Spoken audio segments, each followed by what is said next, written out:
republic if you can keep it. Hey, did you guys have a good lunch? Not only do we get you here and show you all these incredible speakers, but we actually feed you too. That's pretty good, huh? It wouldn't be nice to starve you guys. And then you'd be all angry and hangry with us when you came back. We had a great lunch too, got to meet a lot of great people. That's the best part about being here. You know, I watched that video, and what blows me away is the stars of the video. You guys are the stars of the video, right? Give yourselves a round of applause. As it should be in American politics. Our entire system of politics was built on the idea that the people are sovereign in the United States of America. Speaking of people, by the way, we got a lot of people in the room, but also we've got a lot of people watching the live stream. So to those of you in the COS family watching the live stream, God bless you guys. We're so glad you're here with us. Give them a big round of applause. Pretty cool stuff. It's going to get a lot bigger. We're just getting started. You know, I was driving as we were coming in here. I went out and ran some errands, and Lucy Vanderlaan, who's our director of operations, she and I were out driving around. We're picking up a cake for Ginny Rapini, who celebrated her birthday. Ginny, happy birthday again to you. Glad to have her here. So we were driving around. As we were driving back in and we were coming to the hotel, you know, as you're driving in, on your right-hand side is the Rosen Center, the big convention center, right? And I said, you know, we can fit in the hotel right now, but my goal is when we come back, we're going to have to be in the convention center. What do you guys think of that? I think that's going to happen. You guys just keep doing what you're doing. You know, there's a theme that I'm noticing that I wasn't even thinking about when we put this whole thing together. And I was sitting backstage, I was talking with Rita backstage, and I was saying what's interesting about all the people coming on stage and speaking with you guys is that they're not just speakers. It's not that we thought, oh, this would be an interesting person for you to hear from, or we think they have great stuff to say, is that they're actually friends. These are people who are friends of the movement, friends of Convention of States. They know you. A lot of them have been out on the road speaking to you, working with you. They love you. And that's an incredible thing to have people of their stature who are coming up on this stage and they know who you are. And they would advocate for you. And they run into a firefight for you. And we can call any of them anytime and they will do that. I think that's a testament, one, to God's providence of intersecting all these people at this moment in history for this purpose. And I think it's also, we've talked about this previously, we talked about it in some of the breakout sessions, it's about the intentional building of relationships over time. Serving other people so they know that you care about them and you love them, and ultimately that results in relationships. I've been in politics in one form or another for 12 years now, so I've had a chance to meet a lot of people. And what I love doing is serving them, like anything I can do to help these people. And so we build relationships over the years. About 2 years ago, I had a chance to meet the next speaker. And it was not a chance meeting. It was because Monica Sellers, who's one of our regional directors, was hounding me. By the way, if Monica asks you to do something, just do it, because you're going to do it eventually. Right? And she was hounding me saying, oh, Rick Green, you got to meet Rick Green. You're going to love Rick Green. You got to know Rick Green. You guys should work together. I just think it's the right thing to. And literally over months and months and months, she kept saying this. And I had moved to Texas, and it turned out that Rick and I lived, I think it's 54 minutes from gate to gate apart. And finally, it was just like, okay, I will go see Rick Green. And I drove out to Rick's place. And it's funny because Rick, like I said, lives just under an hour from me. We live on a 2-lane highway, and it's a kind of a small gated community, and it's a classic Texas white limestone entry pillars with a wrought iron gate across it. That's where I live. So I drive to Rick's place in Dripping Springs on a 2-lane highway with classic white limestone entry pillars with a wrought iron gate, and I feel like this is like coming to my house. And I got through the gate and went inside and hung out with Rick. And what I felt like is I just met my brother. Like I am in my house. This is like my family. And we literally just immediately fell in love. And what was supposed to be maybe an hour meeting, I don't know whether it was 4 or 5, 6 hours. I was there all day long, probably until Kara came and kicked me out. There is a rule now in the Meckler and Green families. Rick and I get in a lot of trouble together. You might have seen us on biblical citizenship. We say things we're not supposed to say. We announce things we're not supposed to announce. We plan things we're not allowed to plan. So the rule in our family is Mark and Rick are not allowed to be alone together. I'm proud to say we violate that rule with impunity. Rick is another guy that I would call in a firefight anytime. I do, actually. I call on him for advice, for support when I need it. If I get down, Rick's the guy that I'm going to call, and he's going to lift me up. And it's very mutual. And our families have blended together beautifully. The Patriot Academy family has blended beautifully with the Convention of States family. Everywhere I go, people say, I never knew about Convention of States. I'm a Patriot Academy person. I'm a biblical citizenship person. And that's where I first got introduced to you in Convention of States. And now I'm a district captain, or vice versa, right? They say, I love Convention of States. I always wanted more. And I love biblical citizenship. Now I'm involved with Patriot Academy. This is the perfect blending of two organizations. It's literally like nothing else I've ever seen in my 12 years being engaged in grassroots activism. So it is my honor, my privilege, and my pleasure to introduce you my brother from another mother. Mom, I know you'll be surprised, Rick Green.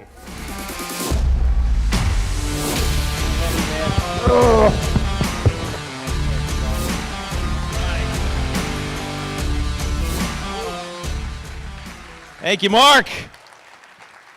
I think actually, technically, since Patty and Kara are here somewhere, Mark and I, we could make a lot of plans backstage. I mean, technically, they're here with us, Mark, so we can come up with all kinds of things. But I love being a part of the COS family. Everything Mark said, I just echo it.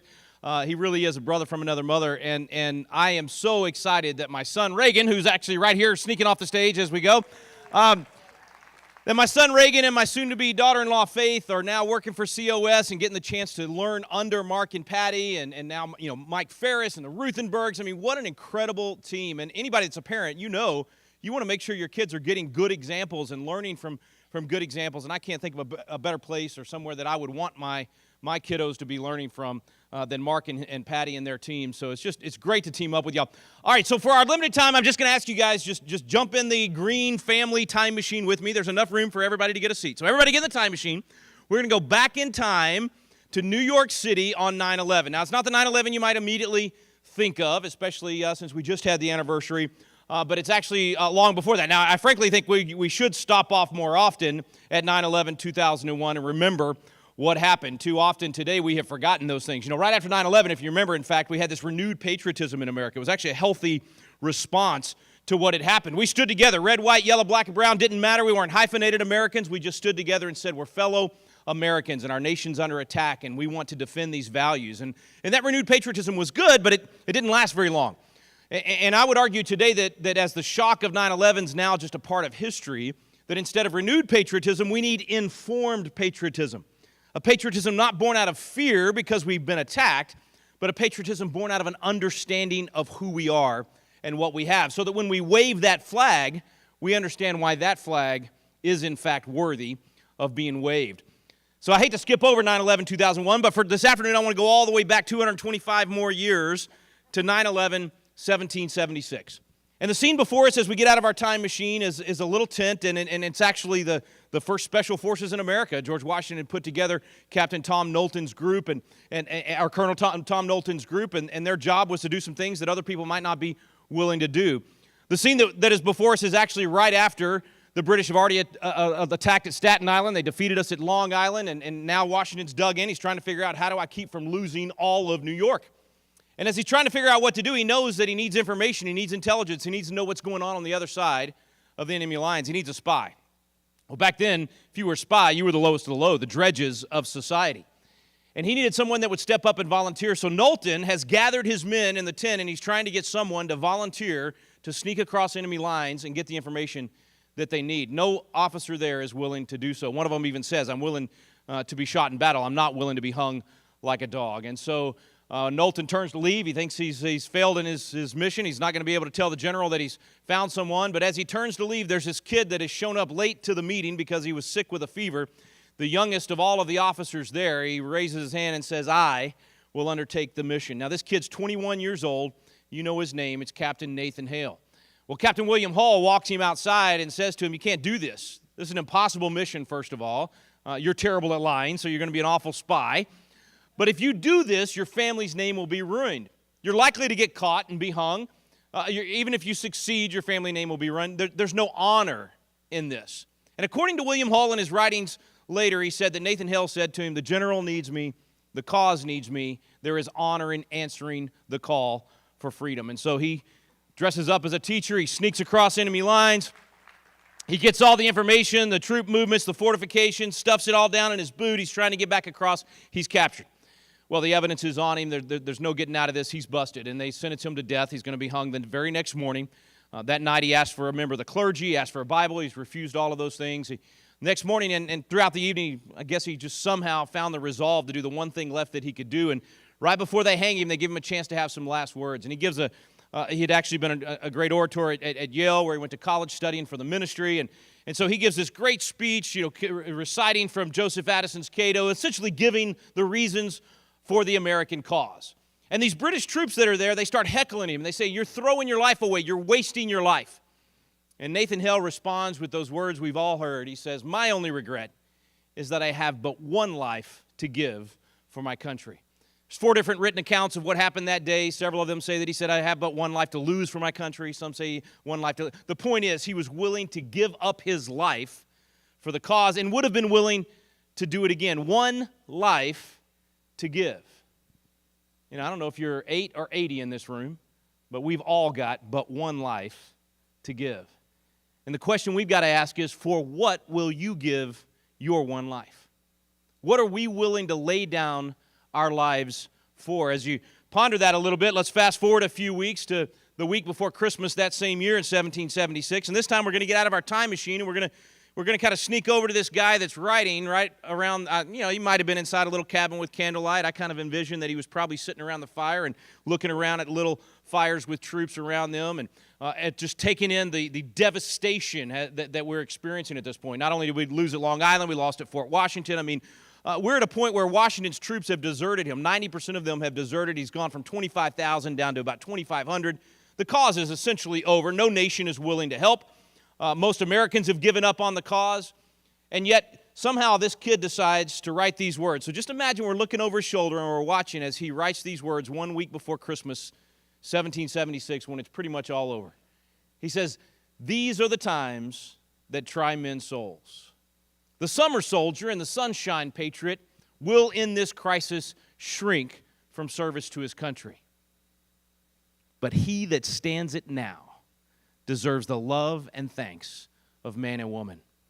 Thomas Paine would finish off An American Crisis, be published just a couple of days later, and it would change history. It would inspire not only George Washington, but all of those troops there for that amazing crossing of the Delaware in an absolute snowstorm and that surprise attack against those Hessian troops that had just defeated them so soundly just a few weeks before. But Thomas Paine knew that he was speaking to a demoralized nation, a demoralized brand new nation. He knew that the odds were against them. And yet he reminded us it's not a summer soldier or a sunshine patriot that wins against such impossible odds. It's winter soldiers. We need winter soldiers today in America. The sunshine patriot that signs up for the cause when it's easy is not going to defeat the evil that we are facing today. This is going to take winter soldiers. In fact, just a few months later, Paine would say, I think it was in the 4th pamphlet of An American Crisis, he would say, those who wish to enjoy the blessings of liberty must, like men, meaning like adults, meaning being responsible, meaning being willing to step up, he said, must, like men, undergo the fatigues of supporting it. In other words, it's not going to be easy. This is going to be difficult. George Mason, just a few months before that, had done the Virginia Declaration of Rights, and in that he said that no free government nor the blessings of liberty can be preserved to any people. So no nation, no people, no community, he said, can enjoy the blessings of liberty and enjoy a free government, a free society, unless, he said, they have a constant return, to those fundamental principles, a frequent recurrence to fundamental principles. Ends up in the Virginia Constitution in Section 15 of your Declaration of Rights, your Bill of Rights for those of you from Virginia. And then, of course, Jefferson would borrow from it just a couple of weeks later and essentially copy the Declaration of Independence from Locke's 2 Treatises of Government and Mason's Virginia Declaration of Rights when Jefferson would pen those words, "We hold these truths to be self-evident, that all men are created equal, that they're endowed by their Creator with certain inalienable rights, that among these are life, liberty, and the pursuit of happiness, that to secure these rights, governments are instituted among men, deriving their just powers from the consent of the governed." Now take notice at the bookends around the life we all want. Life, liberty, the pursuit of happiness. Everybody says they want that, but notice what's on either end of that amazing story of life, liberty, and the pursuit of happiness. First, to get there, you got to say, we hold these truths. You must build the culture and the nation on truths, not moral relativism. There has to be bedrock principles upon which to build the nation. We've abandoned truth in this nation, and we're losing life, liberty, and the pursuit of happiness because of it. We got to come back to truth first. And then on the other side of life, liberty, and the pursuit of happiness is consent of the governed, the responsibility that comes with those rights, the responsibility to do the very things that you're doing back home, the responsibility to say, I'm willing to stand up and give my consent or refuse my consent, the responsibility to actually call out evil in this nation when we see it. And of course, we see it all over the place at this point. It's marching across our nation at a rapid speed. I remember 22 years ago as a very frustrated state legislator in Texas, just watching cultural Marxism already seeping its way into our textbooks in Texas. I remember going and testifying at the State Board of Education 22 years ago against textbooks that said communism, capitalism, and socialism are just three equal ways to form a society. They were already beginning to water down the beauty of free market enterprise and sell the concepts of socialism and communism. My colleagues laughed at me whenever I passed the Celebrate Freedom Week bill that requires every kid in Texas to study the Constitution and study the Declaration every single year. They thought I was just waving the flag. And then, of course, a few months later, 9/11 would occur. I remember taking on the medical industrial complex, even back then, fighting for parental choice and vaccines, and never dreamed we would be to the point that we are right now, where the medical industrial complex would be forcing things on our children and on families and on our entire nation the way that they are. But all of those fights on the front lines, they taught us something. We knew right then, we could tell that all of these problems that we're facing, they're just symptoms. They're all symptoms of the real problem underneath, which is biblical and civic ignorance. If we don't know truth, we don't know what to stand for or fight for. If we don't know our history, we don't even know who we are. And so this civic ignorance is the petri dish where bad government grows. And if you have a culture and a society that's ignoring what Colonel Mason told us, and don't forget, Colonel Mason's the one that gave us Article 5 in Convention of States. He was the one that was wise enough on September 15th to stand up and say, you've got to have a way to put the federal government back into its box. They'll never do it on their own. So he knew what he was talking about, both with Convention of States and also with just the basic idea that you're not going to have a system worth saving if you don't constantly come back to those fundamental principles. And that's our real pandemic. It's this civic ignorance that we've allowed to grow in our nation. And the good news is ignorance is curable. There's something we can do about this, but we have to come back to truth. Ronald Reagan warned us about this a long time ago. You know, we all know the quote. It's been on my website for 25 years. Freedom's never more than one generation away from extinction. It's not passed to our children in the bloodstream. It's got to be fought for, and it's got to be protected. You have to give it to them, literally instill it in them. You can't just expect that your kid, because they're born in America, they're going to understand freedom. And Reagan knew that. So he talked about the importance of teaching those things. And he also said at the end of that quote, he said, if we don't do this, if we don't have a resurgence of civic literacy and of civic practice, he said, there's going to come a day when we spend our sunset years telling our children and our children's children what it was once like to live in America where men were free. I've never thought that was more true than right now. We are at risk of telling our children and our grandchildren what it was once like. In fact, I'll tell you what it was once like to live in America where men were free. This may shock you, but there was a time in America where you as the parent would decide the education and medical decisions for your children, not some government bureaucrat. There was a time in America, if you're a business owner out there, where you decided to flip that sign from open to close or close the door, not some health official. There was a time in America where pastors out there, you decided when to open the doors of your church and whether or not to sing hymns. There was a time in America where you made the decision of whether or not to wear a face diaper or get an experimental medical procedure, not some government bureaucrat selling us out to Big Pharma. There was a time in America where we decided, not the government officials. And the problem is exactly what Ronald Reagan said. If we forget what we did, we won't know who we are. And in many ways, America doesn't know who she is anymore. She's experiencing amnesia by not knowing her history. And I think that's why we cowered during COVID as a nation. I think that's why people bowed so easy and gave up their liberty so easy. I think they acted cowardly because they just forgot who we are as Americans. So let me just remind you, Americans are not snowflake, cowardly wimps. Our DNA actually comes from the hardy, mighty men of courage throughout our history. The 70 that stood on the Lexington Green outnumbered 11-1 against the greatest military power on the planet. Our DNA comes from those young 17, 18, 19-year-old boys that stormed the beaches of Normandy and Iwo Jima and Saipan and all the rest. Our DNA comes from those people in New York, men and women both, that ran into burning buildings to save lives. That's who America is. That's the types of things that we've done throughout our history.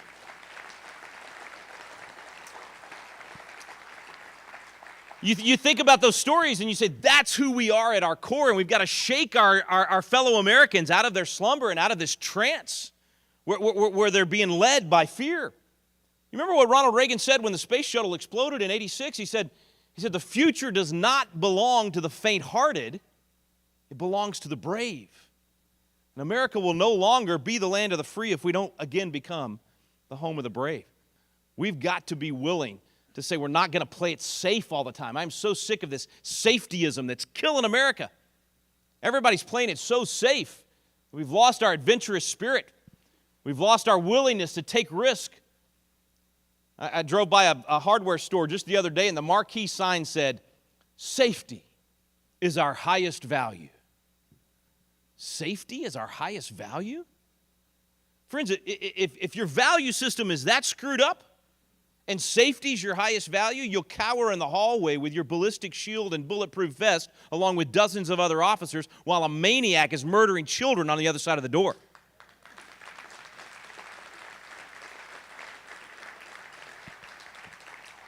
If safety's your highest value, you'll give up your basic liberties, cower in your home, wear a useless mask to signal your allegiance to the safety cult, and ignore all common sense while we adopt unscientific, unconstitutional, illogical, made-up rules.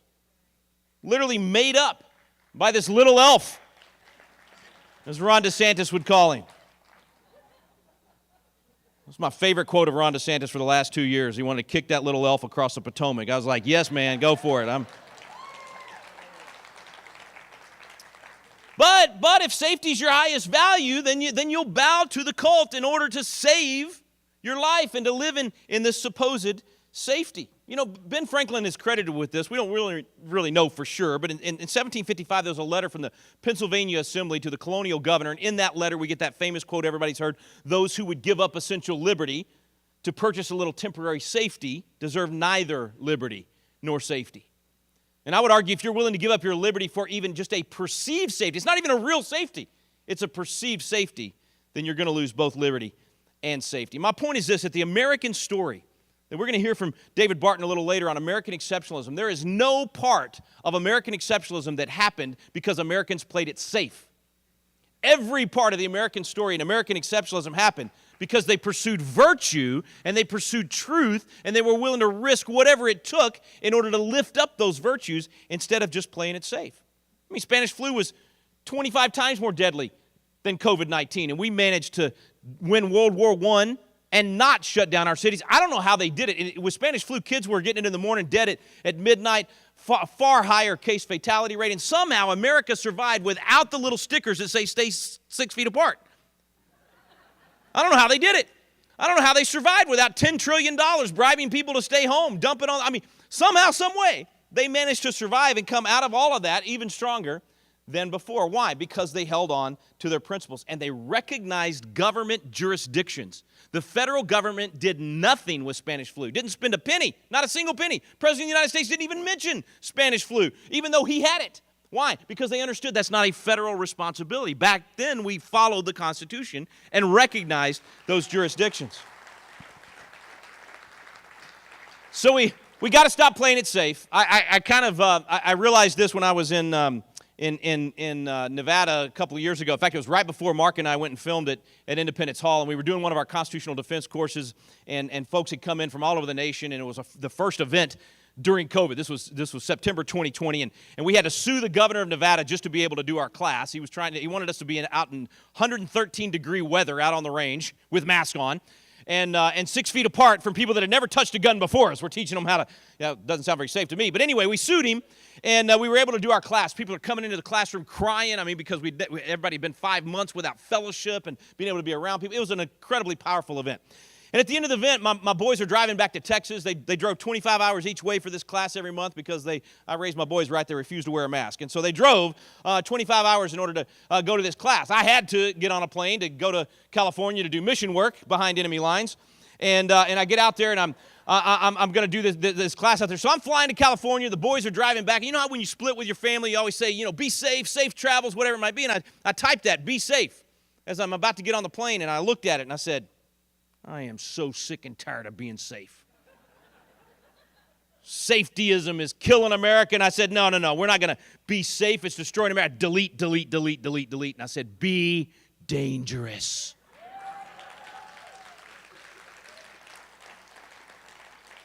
I said, be dangerous. I typed this on the spot. Be dangerous to the enemy, dangerous to apathy, and an absolutely existential threat to tyranny. Sin. Sent that to my boys. Walked a little prouder. Got kicked off my plane 20 minutes later for not wearing my mask. But I still had a smile on my face and had a new sense of purpose in my walk. And I'm challenging you this afternoon to do the same. Meekness is not weakness. Jesus taught us power under control. He was the lamb, but he was also the lion.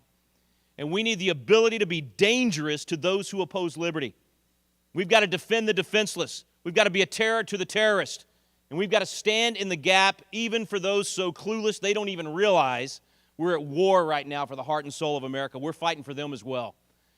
This afternoon, I want you to know you are not alone in this fight. Part of the great thing about coming together like this, these coals heat up and you're able to go back home and take the principles of liberty that we know work every time they're tried. You know now, you've known this or you wouldn't be here, but you're part of a proven plan. This is the answer to turning this nation around. Convention of States is the solution, as Mike Ferris likes to say, big enough for the problem that we face. He's exactly right. You are part of saving America. And Patriot Academy's teamed up with you because we know we've got to train up a multi-generational movement of biblical worldview, constitutionally grounded, highly effective leaders.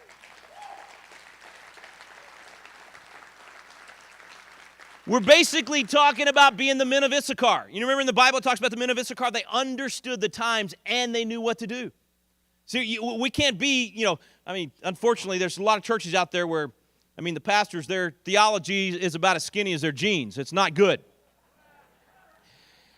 And so we can't be like that. We've got to be men of Issachar. We've got to understand the times and know what to do. We've got to remind people there's nothing new under the sun. There's no reason to get depressed at the things that we're facing. The laws of nature and nature's God have not changed. There is nothing we're facing right now that the answers are not found in God's book, in our history. We can always look back and learn from those things. And so the reason we teamed up with COS is so that you can host biblical citizenship classes in your community where you will be planting the seeds of liberty and bringing new people in that will learn. Number one, they're not alone either. They've been thinking they were alone. And then they sit in your living room or at your church and they watch these videos with David Barton and Kirk Cameron and Jack Hibbs and Rabbi Daniel Lapid and all these people and Mark Meckler, and they learn and they realize there are answers to what we're facing. It gives them hope, and it builds your team for Convention of States right there in your community. Every time you host a biblical citizenship class, you are planting the seeds of liberty and building your local team. If you go back to that moment that we went to the week before Christmas when Thomas Paine was writing An American Crisis, he tells the story in that first pamphlet of a Tory, and he's really, he's basically explaining the Tories were selfish, that they only cared about themselves, that they didn't care about the nation, they didn't care about the next generation, they didn't even care about their own children. And he talks in there about a Tory that he overheard at a tavern talking about, well, as long as there's peace in my day, I'm happy. And he says, what an evil thought. A real man would say, if there has to be war, let it be in my day, so that my child, my grandchild may live in peace.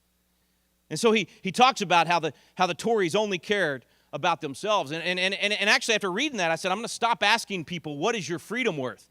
Because frankly, if you're only focused on your freedom, then you're either a Tory or a Democrat. I don't know which one. but you're probably not thinking about the next generation. So the question to ask is, what is your child's freedom worth to you? What is your grandchild's freedom worth to you? Because right now, friends, we are teetering between liberty and tyranny. And what we do through Convention of States is going to determine whether or not we fall into tyranny or we come back to liberty. This is our American crisis. We are now standing guard at the watchtower of freedom. This is the hour we get to stand in defense of all the things that our founding fathers planted here, that so many generations of Americans fought for. And we've been given the tools. That's the great thing about it. We're not having to just wander around in the dark and try to figure this out. You got this great team at Convention of States with the answer. And we're teaching people all over the nation about this. I'm always learning. Every time I'm with Mark, I learn something. And I remember a couple of years ago when I first heard him and I've told the story of the signing of the Declaration of Independence a million times. Talked about lives, fortunes, sacred honor a million times. And the first time Mark mentioned that what were they pledging their lives, fortunes, sacred honor to, it hit me. I mean, I couldn't believe I'd never noticed that they weren't pledging to the flag or to the Constitution or to the nation or to that declaration that they were signing. They were pledging to each other, and it just, I mean, ever since then, that's meant something so much more to me. And then he did it to me again last night. As he talked about lives, fortune, sacred honor, I've always told that story and then said, everyone here needs to give of their life, fortune, and sacred honor, but you don't have to give it all. You just got to give a little bit. All we're asking is one class a week, a couple of hours a week, a little bit of your fortune, just a tiny percent. Start donating to Convention of States, Patriot Academy candidates, all these things, and it's a little bit of your sacred honor. Spend some of your time standing up with honor, speaking truth. And Mark said it last night. Now I've got to change my whole story because I think he's exactly right. It is no longer a time where you can give a little bit of your life's fortune and sacred honor. As he said last night, we're at a point in history where now every one of us has to be ready and willing and commit that we're willing to give all of our lives, fortunes, sacred honor. That is a new level of commitment, and it's absolutely necessary for this time that we face. And the reason is because this will not be won by summer soldiers and sunshine patriots. We're not going to win this war in our nation if we're just willing to be engaged a little bit here and there. Now, I'm not saying that today you got to sell everything you have and quit whatever job you got and all those things, but I am saying you better be prepared to give everything. You better be prepared to say, for this season, I am wholly devoted to the cause. I'm going to switch my focus to give everything I've got to make sure that we can save freedom. It's that important. And it is time for us to raise our level of commitment so that we become winter soldiers. I'm asking you to come alongside us at Convention of States, at Patriot Academy, to help us preserve and protect this torch of freedom and to purposely instill it in our children and our grandchildren. There are many people that are running around the nation saying it's all over. There's no way we can win. It's too far gone. The government's too big. The law enforcement agencies are too corrupt. They make you feel like exactly what those troops with Washington must have felt like on Christmas 1776. And yet, that man who was relying on godly inspiration, not worldly inspiration in what he saw with his earthly eyes, was willing to order that crossing of the Delaware. They defeated those Hessians, captured 900 of them. It became the greatest military comeback in history as his troops swelled back up to 15,000 in just a matter of a couple of weeks. Folks, Convention of States is our crossing of the Delaware. This is the moment where we must seize the day and say, on our watch, we're willing to give all of our lives, all of our fortunes, all of our sacred honor. We're willing to stand up for truth no matter what it cost us. Because others passed us the torch of freedom, we're going to do our part in protecting it. And I'm going to just throw out a prediction right here. If we stand for truth and we don't back down, if we do all the things that you've been hearing already today and what you'll hear tonight and tomorrow, I believe history is going to write a chapter on our generation, just as we talk about those men and women in the founding era. And they're going to say on our watch, because we were willing to say, here am I, Lord, send me, I'll give it all. They're going to say of our generation that on our watch, the torch of freedom burned even brighter than it ever had before. God bless you guys. Thanks for letting me share with you.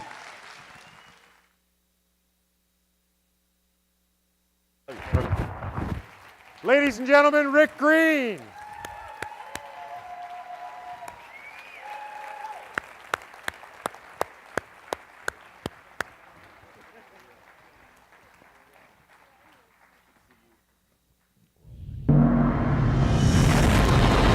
There's really a great desecration going on. Anything that's good Anything that's holy, anything that's truthful is being attacked. There is no end. These people will never get tired. They will never stop until you stop. The land of the free. More than half the registered voters saw their freedom threatened by a growing cancel culture.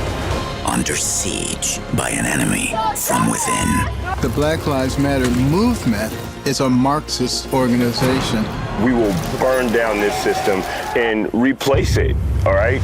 They do all have one thing in common, and that is an internet mob mentality. Troubling allegations. Fired after accusations of racism. A modern-day witch hunt. Another challenge to free speech. They'll harass you. They'll vilify you. Cancel culture is real, and it's coming to a neighborhood near you. You will lose your job. You'll be kicked out of the store. You won't have your place in society. They want you to be quiet. What's been shocking to watch is that the press, they're part of cancel culture. The New York Times fired their editor because he dared to run an op-ed from a Republican senator.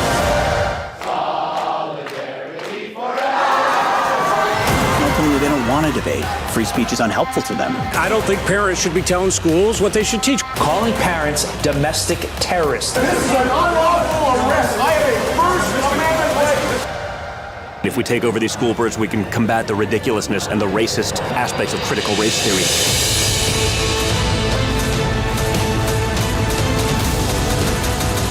They canceled the President of the United States when it was my father. We've got terrorist groups like the Taliban, and they have a Twitter account, but an American president does not.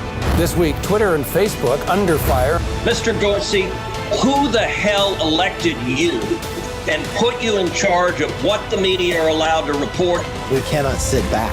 We've watched in history this happen before. This is where we've got to stand up and not allow this to go on. This is the fight that we were put on this earth to make. The culture killers. Even this conversation you're having with me right now on Twitter would be banned. I mean, this is like beyond Orwell now. That's some chilling stuff, isn't it? That's going on in the United States of America today. You all know that. You're living it. You're under assault from it personally. A lot of you I know have been banned from Twitter, suspended from Facebook. For God's sake, they're removing people from Pinterest. Knitting groups that are showing people how to knit images of Donald Trump get removed from Pinterest. That's real, by the way. And so this is going on, and it takes warriors who are willing to push back against that. It takes people who are willing to be in the public eye and take the heat and take the incoming fire and refuse to back down. It takes heroes, honestly. You know, for Patty and I, we've been engaged in politics now 12 years. We've taken a lot of heat. We've taken a lot of fire. And it's an honor to do it. We do it on behalf of you because we know you're out there doing the same thing that we're doing. You're taking the heat and the fire. And one of the things that we found is it's rare for us to find a couple engaged in politics at a high level that are willing to take the heat. And it's not that couples aren't willing to take the heat, it's just usually there's one person who's engaged and the other's doing the support kind of at home behind the scenes. And God bless the spouses that are doing that. But once in a while, you meet somebody where both of them are willing to be in the firefight. Both of them are willing to step up at the highest levels.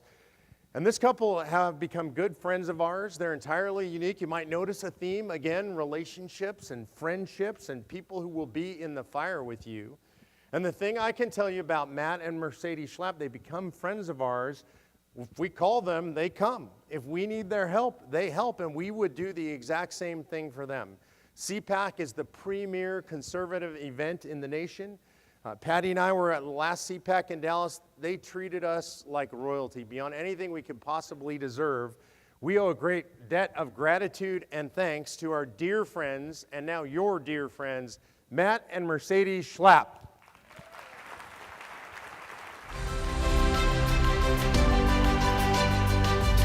I'm blushing. How nice. Oh, come on, let's get louder than this. Who loves America?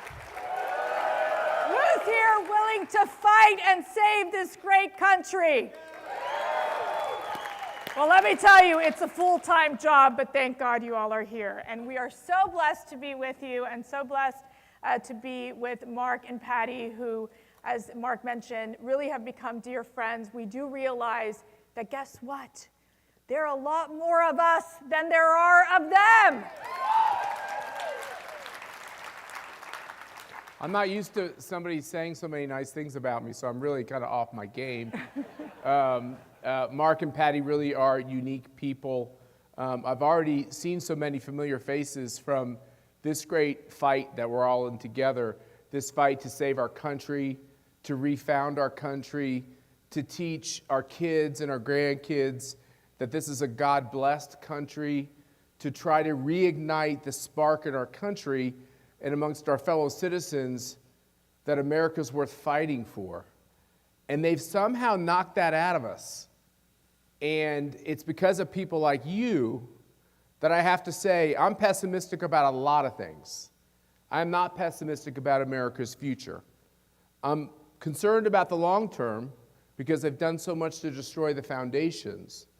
But I'm less concerned about the short term because I think what happened to a lot of us, myself included, is I woke up.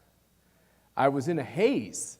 I was assuming that everything in America would always kind of be on a good path and it would get better and the country would always be there and the Constitution was enshrined and people had certain things in common, and I've really woken up and been radicalized. Much to the cancel culture, I have to say, to a certain extent, it's been a good thing in the sense that we are woken up to this really, really serious battle that we're in. And we put this documentary together, Culture Killers. You can actually watch it on Prime Video. It's a 40-minute documentary. And you know, we were watching the trailer back there, and I almost started to cry. Like, I thought to myself, I remember going to this press conference where we were in front of the National School Board Association with parents from Loudoun County. How many of you all from Virginia?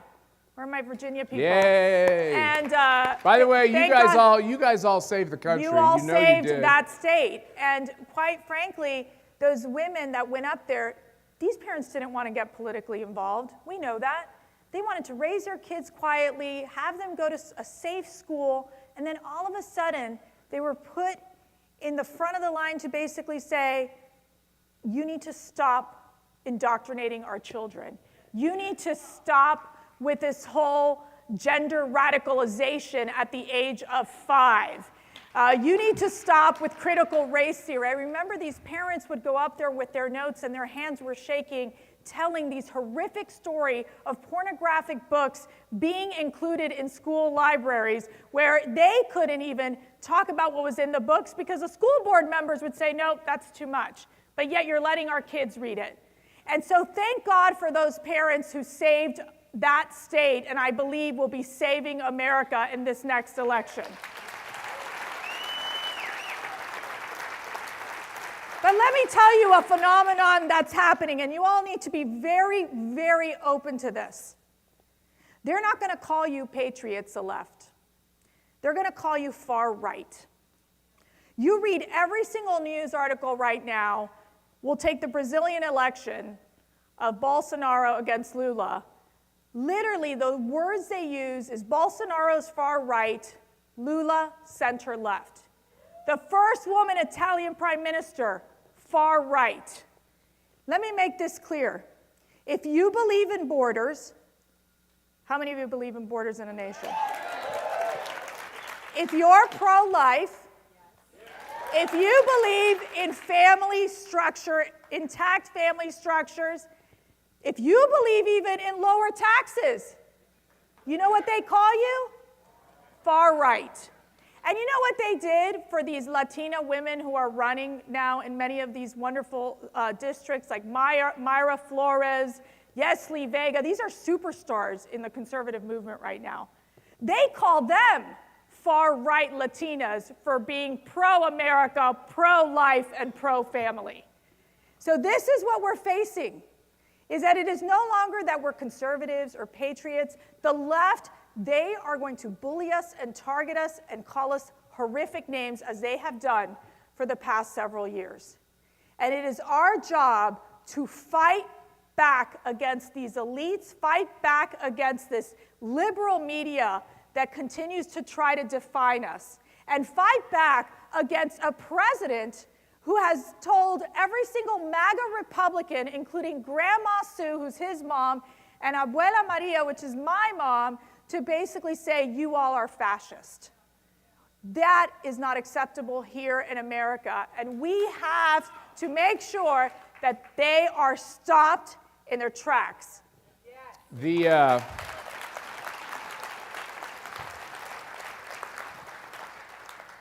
By the way, my wife definitely believes in borders. Don't worry about it. Boundaries. She tells me I've crossed the line kind of on a regular basis. When I get done with a TV interview or something, I have the fear of walking in the threshold with this communications expert, and she's kind of like letting me know like the answers that maybe could have been a little different or whatever. We do, I think I agree with Mark, we have a unique relationship. It's a wonderful relationship. When Mercy came into my life, it really changed my life. And then she brought these 5 daughters with her, and then my life really got interesting. Well, there are children together. I didn't just bring them. I wasn't like, here, honey, here are 5 girls. Well, now you know, the husbands are always... you are the father. But the husbands are always reminded that, we don't do that much to, bring them into the world. And the way the world is today, you're not really allowed to be a man. Isn't that part of what the whole thing is? Well, apparently you can get pregnant too now, Schlapp. Yeah. I don't know what you're talking about. We need some toxic masculinity. Does anybody agree? I think it'd be actually a very positive thing. But one of the things that's interesting about our relationship is that we've literally traveled the world together. This whole, what we call the CPAC movement, we're proud of it, obviously, because we're very involved with it, but it's really an American movement. And people ask all the time, we used to call ourselves the American Conservative Union. And I could always get into left-wing things because they thought we were a union. And that had its advantages. But over time, I thought this word conservative is not as important as the word American. Like, if we can't agree on America, then we shouldn't even get into this, what kind of American you are. Because we're now having this struggle over the fact of what's America, right? And by the way, that struggle isn't just within America, it's all over the world. So we've done these CPACs in Brazil, in Korea, in Japan. We protested with those brave students who are either in jail or dead in Hong Kong, which was just the most tragic thing to see unfold. We went to Hungary. We're going to Mexico next month. I literally just returned from Australia. Let me just give you an idea about what's going on in Australia. That event over the course of the last 4 years has become the largest grassroots event in Australia. They're pretty laid-back folks. They like their beer. They're pretty friendly. They don't really do anything in politics other than say you're doing a good job. After those vaccine mandates and the lockdowns and the people we saw on Twitter and on social media being beaten for leaving their houses, they woke up to what's going on, this attack on freedoms around the country. And what's happening in Australia is their version of the Republican Party got their butts kicked for going along with the left on all those policies. And it was interesting. I was in the back of the stage, much like this, a room similar to this, and everything's bigger in America, by the way, let's just face it. But I'm in the back with my friends from CPAC Australia, and they're struggling with this idea that they're in grave conflict with their political allies in a political party, right? And I said, welcome to the battle. Most of us are Republicans because we have a two-party system. And I'm a proud Republican. But the elephant is always making me mad. And our job as outside agitators and activists is to be, we pick the party we want to associate with, but whether it's Convention of States or CPAC or whatever these other grassroots groups are, our job is to get together and fight for the principles. The party is always going to put principles second. It's just the way it is. They're going to put politics first, principles second. Our job always is to put the policies and the moral cause first and the politics second. And the final thing you should know with all these great activists from around the world, you might say, well, we got enough problems in our country. Why are you going around the world? Focus on America. Let me tell you why.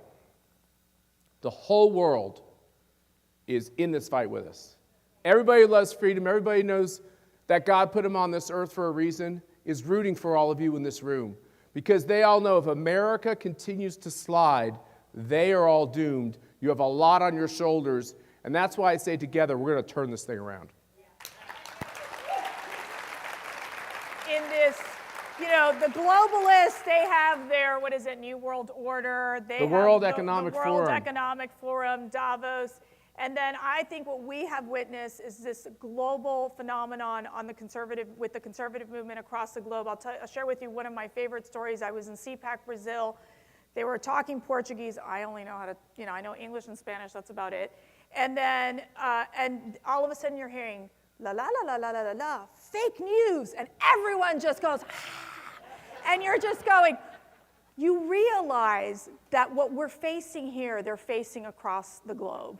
You're realizing that they're pushing these extreme curriculums in these schools, in these other nations, and it's happening now here in America.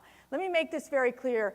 The leftists, they will not stop until they change this country, they take our children from us, and they decide the agenda for this nation. And this agenda is so scary. And I think for all of us in this room, we're all looking at this, scratching our heads going, how did it change so fast? Yeah. How did this happen? Not in my lifetime. And you look at these kids, and let me tell you something. Any of your grandkids, your nephews and nieces, get them off of TikTok immediately. Okay? They are replacing God with TikTok in their lives. And that propaganda coming in from the Chinese and from that propaganda from the left, it is infiltrating these kids' minds. And we have to do everything we can to stay close to our children, stay close to our grandchildren, our nieces, our nephews, and speak the truth. And let them know that, yes, we've met you were with Marjorie Taylor Greene, and you all worked on this Protecting the Innocence Act, which is making sure. Do you know about this bill? Important bill. Go ahead. No, you were doing such a good job. But I interrupted you. Yes, you did. This is how it is in the morning, except he's going to tweet something out, and I'm like, can you just say a Hail Mary before you tweet anything out, please? Like, I don't need a bad news day today. But, it is about stopping child mutilation. It is about stopping these hospitals and these doctors from pushing hormone blockers on these kids and puberty blockers on these kids. It is so tragic what they're doing, causing all this chaos and confusion and depression and isolation in these children's lives. And what they're missing is so basic. It's God. It's faith. It's true. It's love of neighbor and love of each other. And I think what the COVID lockdown taught our family is it made us pray together every night. It made us open up the Bible every morning and really look to the Lord's word to guide us in everything that we do. And it's why when the left goes and tries to destroy our family, and they put me on an execution list after I worked for President Trump at the White House and in the campaign, and they've threatened our children, we never back down. We fought even harder because they want to intimidate us. They want to intimidate all of you. And we can't allow that to happen because guess what? We've got the shield, we've got the sword, we've got the faith, and we are ready for battle. So there's a couple of important things Mercy just said there. First of all, I'm guilty of sugarcoating, candy coating, being careful. No, you're not at all. It's I don't true. know what you're talking about. No, it's true because things are stark, but sometimes you take a few steps away from explaining how stark it is. But you all don't need to be told this, but I feel the need to say it. This is a battle of good versus evil. It's simple. It's in the Bible. It's in every human story that's been told in the whole time of the human race. The ideas that we're facing are very foundational, right? And they're doing everything they can, the evil one and the allies, to discourage you, to say there's no use, to say I'm just going to run to the mountains. And by the way, we run to the mountains a lot, but you got to run back from the mountains after you get to the mountains, okay? You can't stay there yet. They're trying to do everything they can to discourage you. One of the things about the movie is We didn't do the documentary so we could all just get depressed together and go to the bar and say, it's over. We did the movie because there's too many people that are walking around society we're in, and they know it's not right, but they can't put their finger on it. They know something's wrong with their kids or their grandkids, or the way the supply chain is working, or the way the president is not talking. As I say, we have a president who can't read cue cards and a vice president who has no clue cards. This is not normal. None of this is normal. None of this is right. All of this has the veil, right, of dishonesty all over it. And when we went through, Mercy went through the years of working in the Trump White House. Yes, she is on assassination lists, which I think is obnoxious, never gets covered in the media. People are allowed to recklessly claim that they're going to do terrible things to my wife and my children. Nobody ever says anything, right? But if anybody on our side of politics says anything close to be aggressive or demonstrates over their belief in voter ID, or you name what it is, you could sit in jail for years. I have friends, you have friends who are getting subpoenaed left and right because of their political views, not because they committed any legal infractions, because they have a certain political view which is out of bounds. And the reason we did the documentary is because I had a lot of commercial relationships, and the left decided that I was getting to whatever. They wanted to stop me. And they hired, I assume, this blogger to come after me every day. And they called every commercial relationship I had, and they called them and said, you are doing business with an avowed racist. Now, why was I an avowed racist? Because I'm not just white, my hair is white. I'm like really white. I'm full-scale white. Didn't matter who I was married to, but they decided that I was the poster boy for being a racist. And why? Because when Black Lives Matter burned down churches, when they desecrated Jewish cemeteries, when they defaced statues of our Savior's mother, when they did these things, when Mitt Romney marched for 9 months of legal abortion in this country, and as we soon learned, that was also post-birth abortion in the Commonwealth of Virginia with that terrible governor we had. I'm so glad that we have a one-term limit in Virginia, by the way. When all of that happened, I took to Twitter and said, this is not combating racism. This is combating America.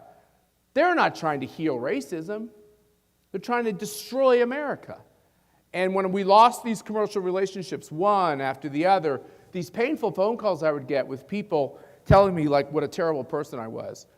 You know, you can either crawl under a rock and feel sorry for yourself, or you can get angry.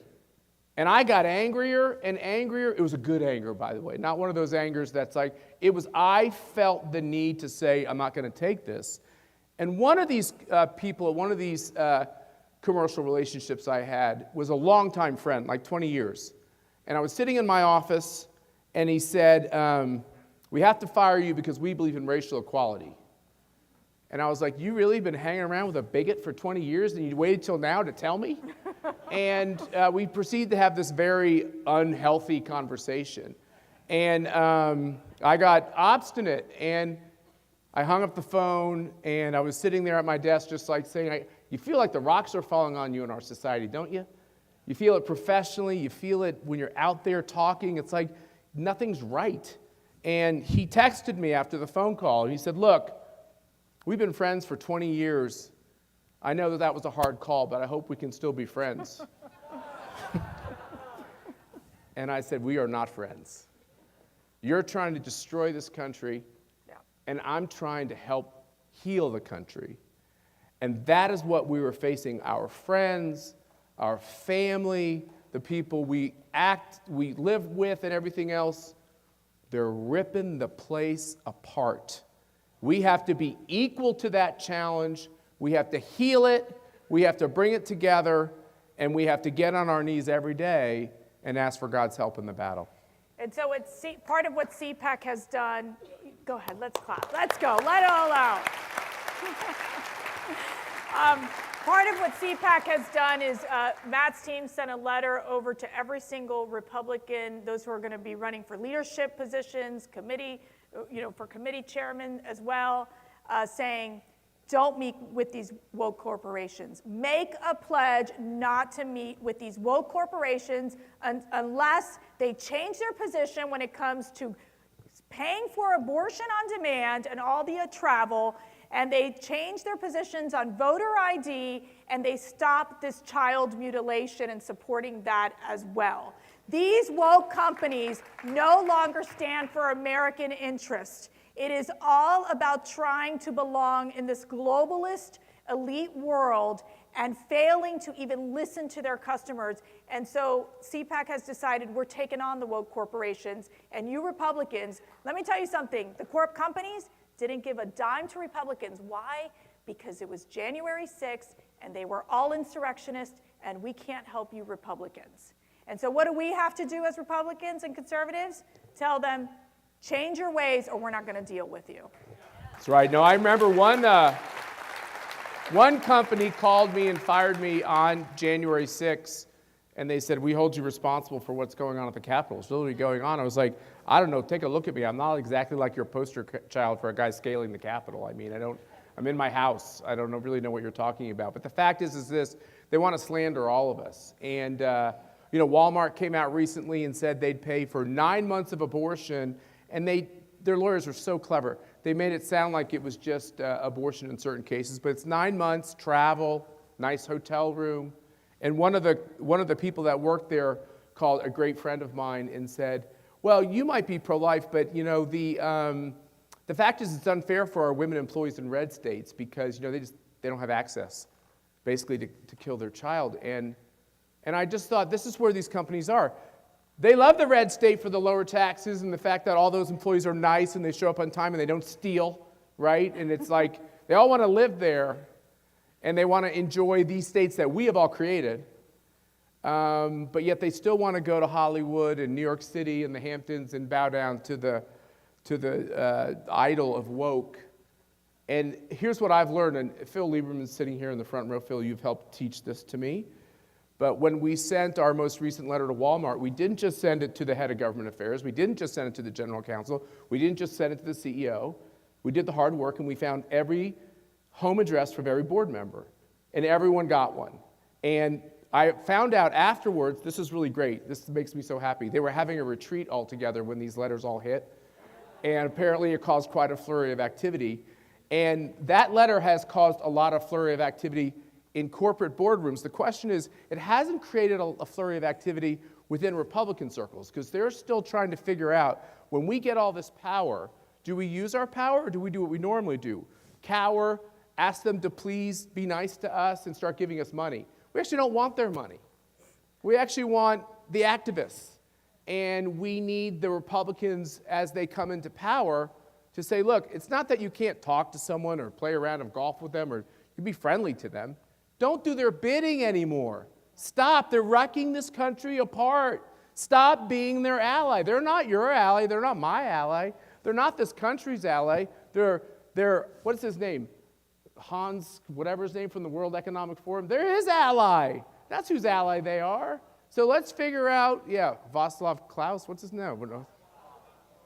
Schlapp. Klaus Schwab. My last name is Schlapp. I really should know this. I don't know how I riffed on that. But the point is this, they've got to hold the line. So maybe a challenge to everyone in this room, unofficially, is let's work together to make sure the Republican Party, as it comes in, doesn't reward the woke behavior by turning around immediately and assuming that the agenda coming out of the Business Roundtable or the Chamber of Commerce or whatever else is our agenda, because it is not.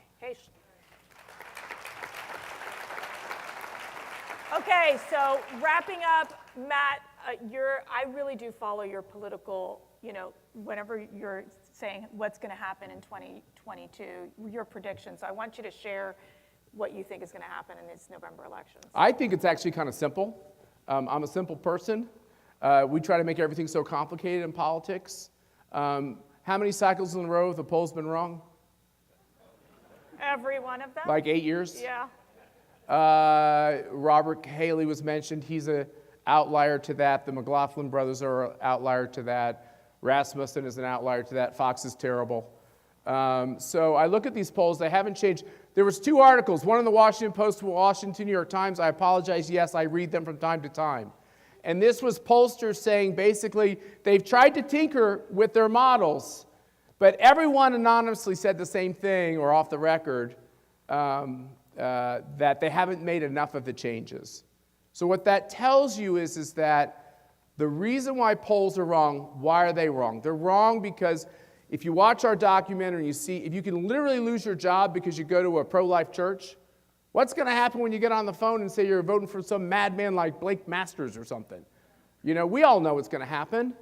And for those of you in this room, it's not a problem, but for the people that are just a little less sure about politics, it's a big problem. And especially when there's divisions in their families and everything else. So we don't answer these questions like they do. And that affects all these polls 2 or 3%. What's the second thing I know? They ain't got nothing. They ain't got nothing. How do I know that? Because Joe Biden stood in front of that hallowed hall, Independence Hall, lit up like devil red, and called us what? Semi-fascists. Like you said, call my 82-year-old mom, because she's a pro-life Trump voter, a semi-fascist. Calls us King MAGA, Ultra MAGA. What did we do? We were told by the people we listen to on TV, they're feeling good. They're feeling cocky. They're getting it back. The blue team's feeling optimistic. They said his polling is getting better. Joe Biden's polling has not gotten better. The only thing that happened is Democrats said, okay, that's right. The Biden voters said, yeah, I am for Biden. That's about the only change that happens in politics. I'm pretty confident about how we're going to do in November. I never thought we were going to get all those Biden voters. That to try to spin that into the fact that they've got their act together is wrong. So why is he saying that language? That is the most defensive posture a president can take. He's basically saying to his Praetorian Guard, hang out around me because we almost might lose everything, but let's hold on to the most hardcore of our seats by going after 60% of Americans and calling them names. That's because they acknowledge they're about ready to get their butts kicked. So when we see that, feel confidence that actually they know how bad it is. Finally, just remember this. I'm somebody who saw the election cheating firsthand. I went in dubious, and I came out dumbstruck with the extent of the cheating in Nevada. I don't know if any of you are here from Nevada. You're going to win all those races. Do you agree? I think you're going to do really well. God bless Nevada. None of us believe in cheating, but if we were tempted to cheat, would you ever cheat if you're about ready to have a smashing victory? No. People who have the character to cheat, cheat when they know that's the difference maker. Why did they cheat so much? Because there's a lot more of us than there are of them. It's so simple. That's why they did it. So let's learn the lesson of 2020, which is even they know there's more of you than there are of them. So let's turn out in record numbers. And I often have said this election is the emergency brake election. We won't be able to change everything. We'll be able to stop a lot. This is step 1. Step 2 comes 2 years later. If we don't get it done in 2024, then I'm going to start to get seriously depressed about our future. Don't get overconfident after this and think we've got it. We got to double down for 2024 after. So we want to thank you all so much. First of all, because you're the Calvary. You're what's going to bring it home. Bring more friends into the fold. Keep talking about the issues. Use Convention of States. Use CPAC as a resource. We have daily programming on our shows. Invite everyone to come. On cpac.org. And we also have a podcast, America Uncanceled with Matt and Mercedes Schlapp. They're 15 minutes.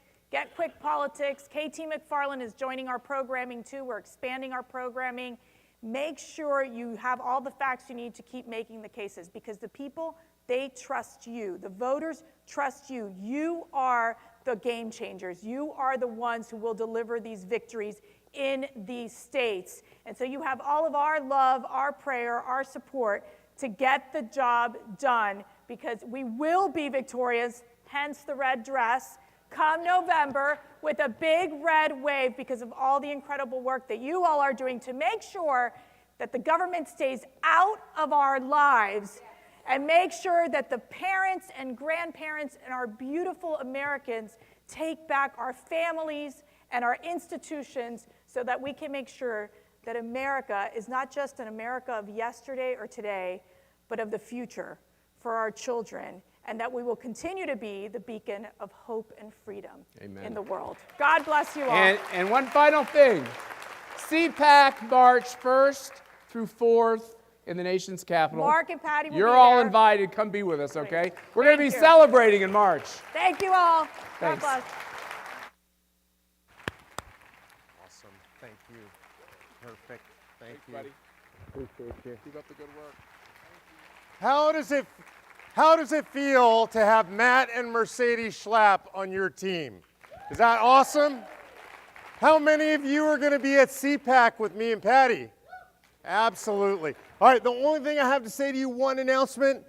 Hurry up and get to your breakout sessions.